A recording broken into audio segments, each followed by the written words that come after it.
स्वामी जी देखिए, सबसे पहले तो ज़रा ये समझाइए लोगों को कि एनीमिया जो है यानी आयरन की कमी ये बहुत छोटी सी बात नहीं है। जब हीमोग्लोबिन कम होता है शरीर में तो शरीर की हर कोशिका तक ऑक्सीजन कम पहुंच पाती है और यही ऑक्सीजन की कमी आगे चलकर गंभीर बीमारियों की नींव बन जाती है। तो खून की कमी को बिल्कुल हल्के में ना ले, शरीर में लोहा भर भर के भरिए पहले, और ये कैसे होगा स्वामी जी बताएंगे आपको। ये जो हीमोग्लोबिन है ये ट्रांसपोर्ट का काम करता है, जैसे ट्रांसपोर्टेशन ट्रक्स के माध्यम से होता है, रेलवे के माध्यम से होता है। स्वामी जी ग्रैब 4 की पाबंदियां भी लगी हुई हैं यहाँ तो 10, 20, 50 हजार एक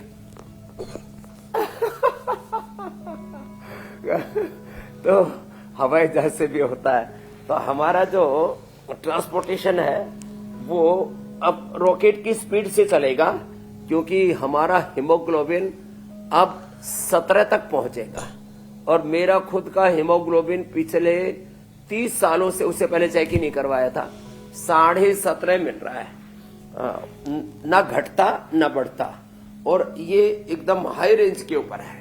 ऐसे सबका हीमोग्लोबिन अच्छा होगा, मंडूकासन से लेकर के गोमुखासन तक। अभी बीच में पावर योग का भी तड़का लगेगा। जब हीमोग्लोबिन बढ़ेगा तब फिर अच्छे से दंड बैठक में लगा पाएंगे, सूर्य नमस्कार कर पाएंगे। तो रोज का नियम हमारा पावर योग है, एंटी एजिंग होगा, लॉन्जिविटी होगा। लेकिन आपने ठीक कहा, यदि हीमोग्लोबिन कम है तो ये जो श्वास हम भरते हैं ना से, ये फेफड़ों में गया। अब 2400 किलोमीटर लंबा ट्रैक है ये पूरे रेस्पिरेटरी ट्रैक, श्वसन तंत्र। इससे फिर हार्ट में जाता है, हार्ट से फिर 1 लाख किलोमीटर लंबे सर्कुलेटरी ट्रैक में, और फिर 70 अरब किलोमीटर लंबे डीएनए ट्रैक तक। एक आरएनए, डीएनए, प्रोटीन, फास्फोराइलेशन, माने एक सेल के 23,000 जीन्स, इसके 46 क्रोमोसोम्स, और पूरा डीएनए के हर एक सेल और सेल की सूक्ष्म इकाई तक को ऑक्सीजन चाहिए। और वो ऑक्सीजन यदि नहीं मिलेगा तो फिर शरीर बीमार पड़ने पड़ेगा, शरीर में म्यूटेशन पैदा होंगे, अलग अलग प्रकार के lifestyle disease, chronic disease, incurable disease, genetic disease, सभी तरह के physical, mental, emotional disease, distraction शुरू हो जाएंगे। इसलिए एक चरण तो मैंने आसनों का पूरा किया, पवन मुक्त आसन से लेकर के और शीर्षासन तक जो कर पाए, लेट करके, बैठ के मंडूकासन से लेकर के गोमुखासन तक। स्वामी जी लोगों को अब तक ये तो समझ में आ गया, एक 2-2 मिनट एक अभ्यास ऐसे करना है कि शरीर में होने वाली खून की कमी, हीमोग्लोबिन की कमी ही बहुत सारी बीमारियों की वजह बन सकती है, इसलिए खून कम नहीं होने देना।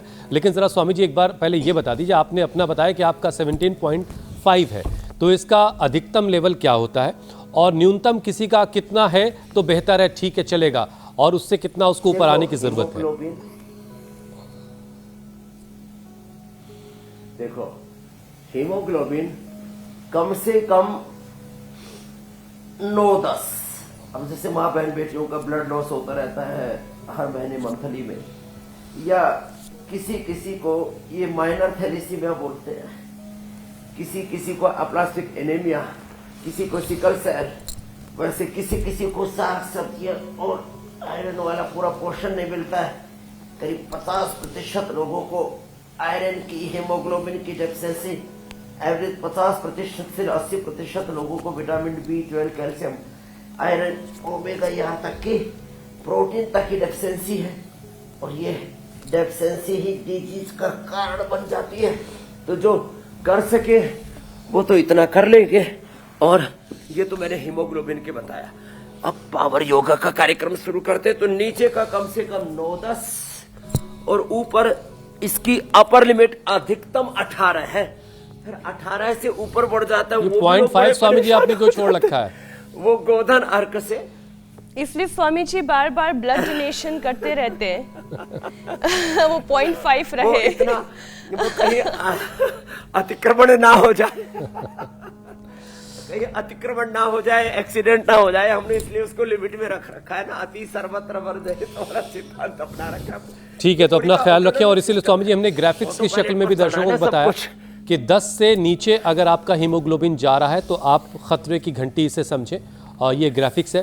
10 से नीचे जाने का मतलब माइल्ड एनीमिया, और 8 से 9 अगर आपका हो गया तो आपके हार्ट्स और लंग्स पर काफ़ी प्रेशर पड़ रहा। 8 से नीचे चला गया तो ये फिर जानलेवा खतरा है, इसलिए शरीर में खून की कमी बिल्कुल नहीं होने दें।